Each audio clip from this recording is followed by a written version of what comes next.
Bien sûr. Maintenant d'après yow lan moo war a mën a mettre fin à cette situation.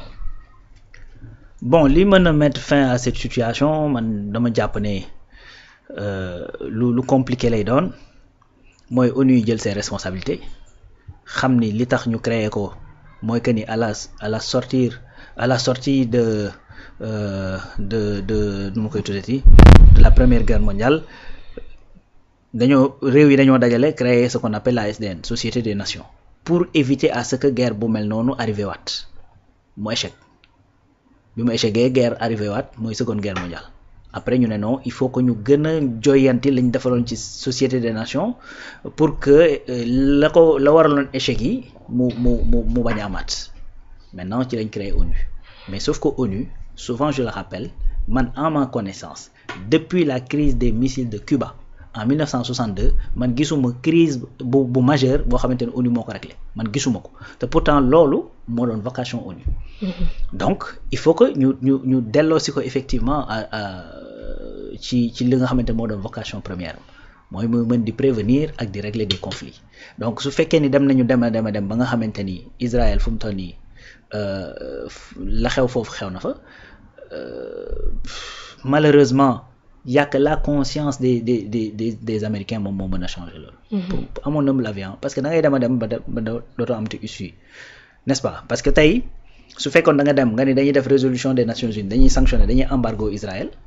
parce que effectivement attaqué na nu mu koy tuddati Palestine comme niñ koy defee ci Russie et cetera. Donc su boobaa mais États-Unis mooy jóg taxaw ne du ci dal. Pourquoi? Parce que les Américains ku ne xam na ni partout à tous les niveaux c'est infiltré par des du ma ne sax infiltré parce que c'est des Américains. c'est le lobby juif qui est là-bas lobby armement bi également nekk fa nga xamante ni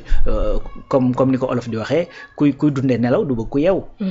Donc su fekkee ni man damay jaay ay armes damay bëgg donc ay xeex di am pour may mën a jaay samay armes di mën a voilà donc puisque s'il y a pas de tension il y a pas de du ma def sama commerce donc loolu mooy beneen problème bi ci am moo tax lu naqaree lijjanti la. Voilà beneen affaire bi nga xamante ni mënoon naa ne contrepoids mooy ñi nga xamante ni ñooy les pays arabes te duñ ko def parce que tous ces pays arabes yi nekk autour d'Israël c'est-à-dire c'est des pays yoo xamante ni généralement ils sont en connivence avec les Américains donc presque dañuy wax ne 30 à 40 000 hommes la Américains yi am ci zone boobu. Donc loolu c'est pas négligeable. fu mu toll dañ fa am benn force d'attaque et benn force de frappe bu méttee gis nga keroog bi ñu duggee ci coow li entre ñoom ak ñële nga xamante ñooy Iran mais par contre su fekkoon ni ñooñu booloo woon nañu peut-être doon na def benn contrepoids parce que en vérité neexul a wax neexul a prôner mais boo jàngee un peu d'histoire da ngay xam ni li may waaj a wax nii dëgg la. En vérité équilibre de la terreur dafa nekk loo xamante ni mën naa prévenir ay conflits. Gis nga léegi maa ngi wax crise des missiles de Cuba crise des missiles de Cuba naka la demee c'est-à-dire américains yi ñoo toog ba ci ak gis à travers les satellites que dafa am ay rampes de lancement yoo xamante ni ay missiles lañ ci mën a teg yu nekk Cuba ku ne xam na ni Cuba pays communiste la donc dañoo affilié woon à URSS bi ñu gisee loolu ñu ne non lii nañ ko dindi wala dañuy dem songu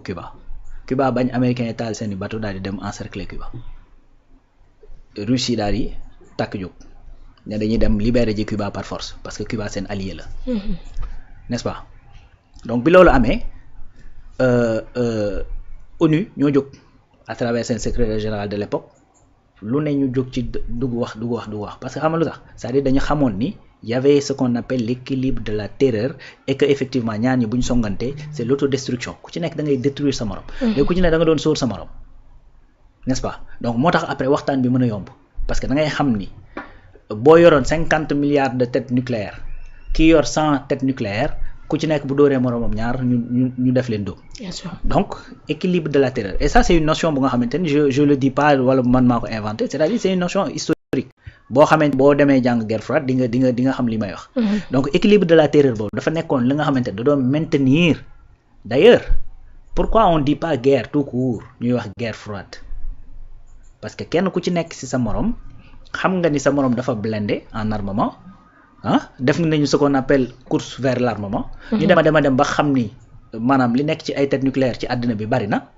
ku nekk di sóor sa morom mais guerre bi nekk guerru xeelonte kese.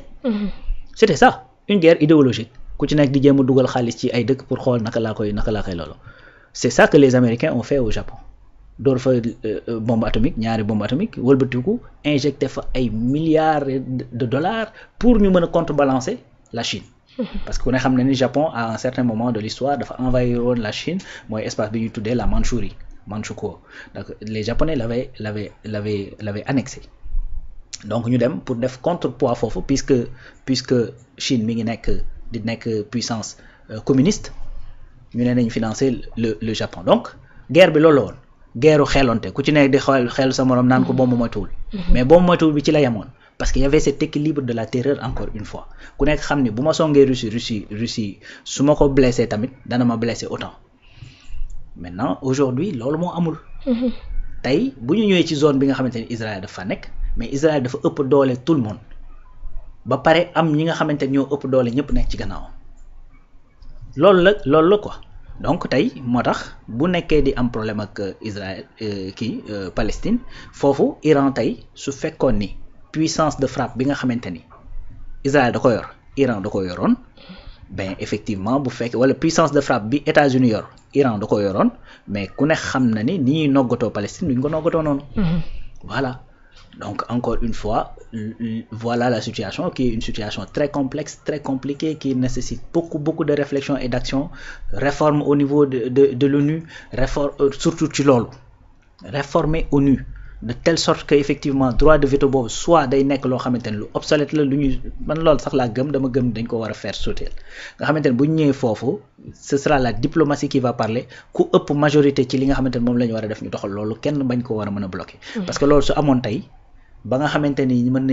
nañoo def la majorité ne Israël li muy def nii dana dakk mais bu majorité bi waxee la majorité aura parlé te su fekkee kenn dafa jël ber boppam ne non man du ma ci tënku bu majorité bi ñëwee dal ci kawam itam bu boobaa dina yëg ni majorité bi moo dal ci kawam. Donc je pense que ça c'est des pistes de réflexion et c'est des débuts de solution yoo xamante ne war nañ ko mën a xool mooy d'abord recentraliser ONU delloo ko ci mission bi nga xamante ne moo ko taxoon a jóg. Nu ma koy tuddee ci élargir conseil de sécurité bi dindi le droit de veto man pour man àddina dafa dépasser loolu. Dindi le droit de veto beneen affaire itam mooy que les pays yi nga xamante ni ñoo nekk ci zone boobu xam naa loolu c'est encore un peu plus compliqué pour développer yenn arsenal militaire yeeg yu ne mel parce que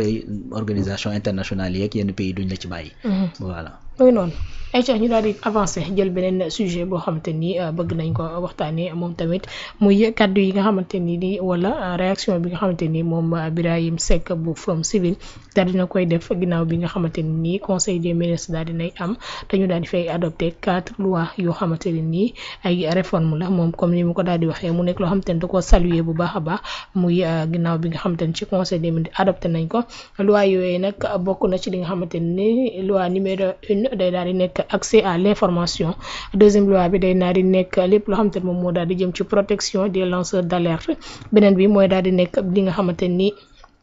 moom moo nekk jëm si lépp loo xamante ni moom moo di déclaration de patrimoine leneen ni tamit de 4e loi bi day daal di nekk li nga xamante ni moom moo dissolution jëm ci li nga xamante ni moom moo daal di nekk OFNAC moom mu daal di saluer loolee bu baax a baax ndax nee na day daal di jëm ci lépp loo xamante ni moom moo di transparence bi nga xamante ne ni les nouvelles autorités daal di nañu koy woote daal di nañu nekk loo xamante ne moom moo nekk seen doxalin boobaa léegi bi nga xamante ne jël nañ li nga xamante ni moom moo daal di nekk nguur gi laata ñoo dugg ci point par point parce que loi bu ci nekk je pense que ni jar nañu daal di ciy taxaw wax si naka nga daal di gisee kàddu yi wala intervention bi nga xamante ni moom Birahim Seck daal dina koy def ginnaaw bi nga xam ne tey le président daal di day def conseil des ministres ba pare. waaw Birahim Forum Civil moom fan yii moom gars yi coof-coofee nañ ko fi coof-coofee yu garaaw. coof-coofee nag heure bu ma ko déggee sama xel day dem ci Sandiogou quoi Sandiogou ndeysaan boobu Idi la doon tooñ ak Ablaye Wade. waaw instant moom mi ngi may naan xanaa PM lay toppandoo. ki solo bi waaw bu PM tey nii la solo tey. bu PM tey genre bii la solo tey ci lii ba. c'est-à-dire moom dañ jàpp ne heure bu ma yégalee morceau bi rek. C'est un hommage c'est un hommage à mon beau-père. Ndeysaan donc ñu ñaanalal ma ko bu baax a baax sama waay la woon. Voilà des fois su ma toogee sama xel nekk ci moom damay yëkkati morceau bi teg ko sama kaw parce que ci moom laa ko jëlee woon. donc mi ngi ko jëlee woon Côte d'Ivoire. foofu la nekkoon moom donc bi ngi noonu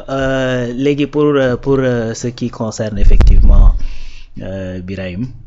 en fait Forum Civil surtout particulièrement Birahim on l'attend plus ci ces genres de questions que c'est autre chose c'est parce que soit effectivement tu es là pour nu ma koy tuddee ci certains sujets yoo xamante ni dafay soxal